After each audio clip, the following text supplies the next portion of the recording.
Balik lagi dengan gua Gian dan welcome to Breakdown. Dan sekarang gue mau bahas film yang berjudul The Nun. Hello.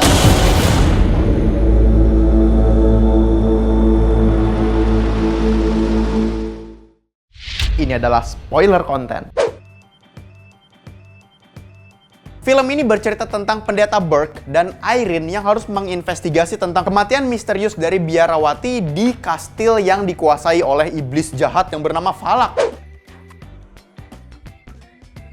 Setelah gua nonton, gue bisa paham sih kenapa orang tuh banyak yang kecewa karena emang menanti subtle terornya James Wan dan origin story-nya si Valak yang seperti layaknya Anakin menjadi Darth Vader. Tapi gini guys, kalau misalnya lu emang ngelepas semua apa yang ada di film James Wan 101 dalam filmnya, sebenarnya film ini mau menyodorkan sesuatu yang baru buat ke penontonnya. Ini sebuah shifting dari genre yang emang franchise-nya tuh selalu dibawa dengan treatment subtle horror, berubah menjadi fantasy adventure horror. Niatnya tuh baik, nasibnya tuh nggak mau jadi kayak milky-nya Paranormal Activity dan filmnya Saw. Iya, James Wan itu kan emang menciptakan sebuah tipe horror yang legendaris, sebuah pionir yang dimana film horror pada abad 21 tuh bentukannya kayak gini. Tapi kan kalau dipakai terus-menerus jadi hamba rasanya, jadi nggak fresh lagi. Bayangin sashimi itu kan enak banget, tapi kalau misalnya lu setiap hari makan sashimi kan bosen juga. Jadi seperempat film tuh gue excited banget dengan film ini yang emang mau menggiring gue ke genre yang berubah, ke fantasy thriller. Coba lu perhatiin deh. Di awal film, filmmaker udah ketok palu nih bahwa si Valak itu adalah image-nya sebagai demon lord yang mengendap di sebuah kastil terkutuk. Gue kayak langsung jadi zep.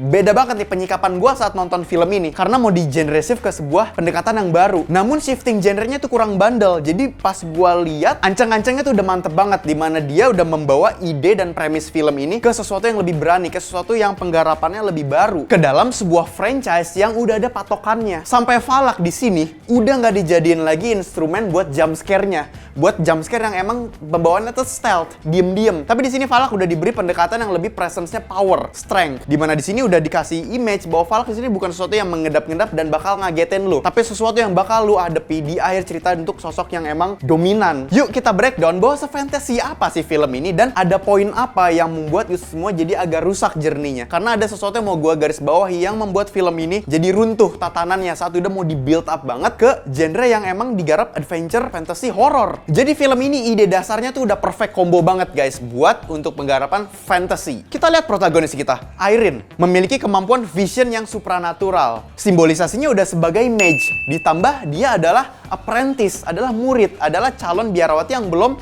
mengucapkan sumpah. Lalu tokoh utama kita tuh punya mentor, si Pastor Burke, di mana dia adalah seorang pendeta yang emang bentukannya badass, memiliki kostum yang ikonis sebagai simbolisasi priest. Dan jangan lupa kita ada si Frenchie, di mana dia adalah si penyelamat, di mana simbolisasi knight ada di diri dia. Ditambah lagi dia menggunakan kuda. Dan jangan lupa dialog dia bilang apa di film, kita kembali ke dalam Dark Age yang mengarah ke semiotika medieval. Jadi kan udah satu party komplit kan, ada healer, ada damage, ada magician untuk melawan si makhluk yang ada tinggal di kastil terkutuk, naganya, si Valak, yang udah bersemayam di kastil itu. Jadi kalau misalnya kita udah lihat dari perspektif ide besarnya, kan kita udah jadi kayak, dari mana nih James Wan-nya mana? Nih nggak ada James Wan-nya sama sekali. Karena memang film ini udah disetir untuk ke penggarapan yang seperti ini, yang lebih fresh. Dari yang horror jump scare menjadi dark fantasy genre. Dan ini sebenarnya udah dilakuin sama Sam Raimi di transisi dari Evil Dead 2 ke Evil Dead ketiga. Dimana yang diawali dengan film yang bergenre kayak Thrill Cabin in the Woods, tiba-tiba diakhiri di film ketiganya menjadi film Mad Max campur Lord of the Ring. Nah sama, The Nun pun ada rencana mau dibikin demikian saat gue melihat di awal sampai tengahnya. Cuma di sini ada yang membuat distorsi dan membuat serba nanggung untuk penggarapan bandelnya mereka, yaitu saat hantu Daniel ini masuk ke storyline kita. Jadi guys, kalau misalnya emang lo perhatiin, terlepas dia itu Valak juga atau bukan, namun apa dampaknya dia ke dalam storyline yang sudah dikerangka build seperti itu jadi ngaruh banget. Karena saat hantu Daniel masuk ke dalam storyline, itu sangat berdampak ke batasan dan keterlibatannya si Valak itu jadi berantakan. Alhasil jadi ada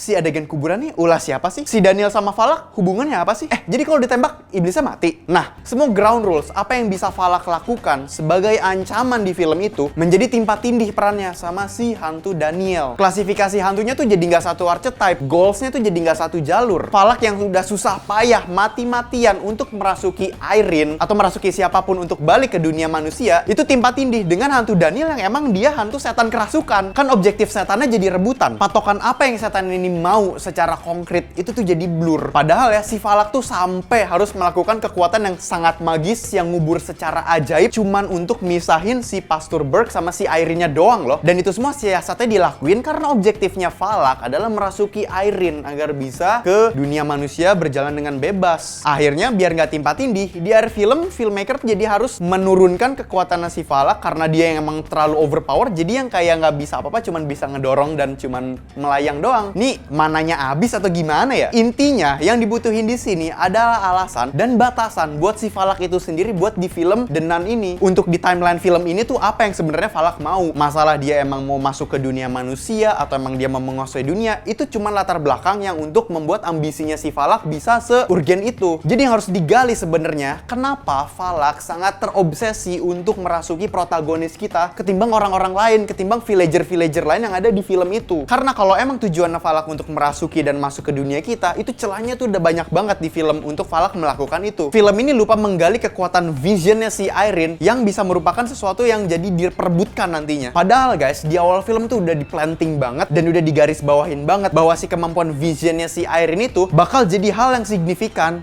buat instrumen jalannya plot. Inciting incidentnya udah masuk dari adanya seorang gadis yang emang gak tahu apa-apa, tiba-tiba dia ditunjuk sebagai peran penting di sebuah campaign yang bisa merubah nasib dunia karena kemampuan dia. Jadi film ini sudah memiliki plot di mana protagonis kita akan menggiring partinya untuk menginvestigasi kastil yang terkutuk dan akan diakhiri dengan melawan Demon Lord yang bernama Valak. Sumpah itu untuk ide besarnya tuh udah fresh banget, itu udah bandel banget buat sebuah franchise yang udah punya pakemannya dan sudah dikepalai oleh James Wan. Namun sayangnya film ini belum sepenuhnya berani untuk keluar dari zona nyamannya. Padahal premis dan storyline-nya udah keluar banget dari ajarannya si James Wanisme ini. Dimana itu merupakan sebuah pujian buat gua. Kita ada Taissa Farmiga sebagai Irene, Demian Bichir sebagai Pendeta Burke, Jonas Blockquay sebagai Frenchie, dan Bonnie Aarons tentunya jadi The Nun. Disutradarai oleh Colin Hardy, di mana dia banyak berkecimpung di short movie genrenya horror dan emang mendapatkan Best Director di Screamfest. Untuk penggarapan dia di film The Nun, menurut gue udah cukup bandel banget sih, di mana dia mau membawa nuansanya lagi saat penonton kaget dari nonton Evil Dead 2 transisi ke Evil Dead ketiga. Sayangnya untuk beneran keluar dan rekonstruksi ulang si style James Wan ini nggak dilakukan secara komit. Bahkan alhasil si saddle terornya James Wan di film ini juga jadi nggak ada. Mending sih kalau misalnya emang mau berubah penggarapan, ya full shifting sekalian. Untuk final rate, gue kasih nilai film ini 6 dari 10. Sumpah, gue suka banget dengan film ini udah mau keluar dari zonanya si James Wanisme yang udah bandel banget, padahal ini franchise-nya dia dan tetap digunakan root akar si universe James Wan. Film ini tuh udah memiliki semua elemen fantasi yang dibutuhin. Sebuah party, sebuah campaign yang mencekam, dan kastil terkutuk yang sudah ada naganya. Si Valak maksud gue. Namun sayangnya banyak keharusan yang emang film ini harus tetap di jalurnya si James Wan. Karena emang pada dasarnya di akhir film, emang film ini mau di-bridging ke franchise-nya James Wan yang berjudul Conjuring. Jadi mau nggak bisa melewati batasan-batasan yang udah ada di pakemannya Conjuring. Oke, cukup sekian untuk review gue kali ini. Kalau misalnya kalian punya pendapat tentang review gue, silahkan share pendapat lo di kolom komentar bawah. Kalau misalnya kalian punya pendapat sendiri tentang film The Nun, atau punya rating sendiri tentang film The Nun, silahkan share pendapat kalian di kolom komentar bawah. Jangan lupa like, komen, dan subscribe ke channel Kincir Cinema Club. Dan kalau misalnya emang lu suka review film, gue bakal bacain ulasan singkat nih yang menarik menurut gue di website kincir.com. Tentunya di kolom reviewnya di film The Nun. Kita ada Romario Talulembang yang dia ngasih rate 4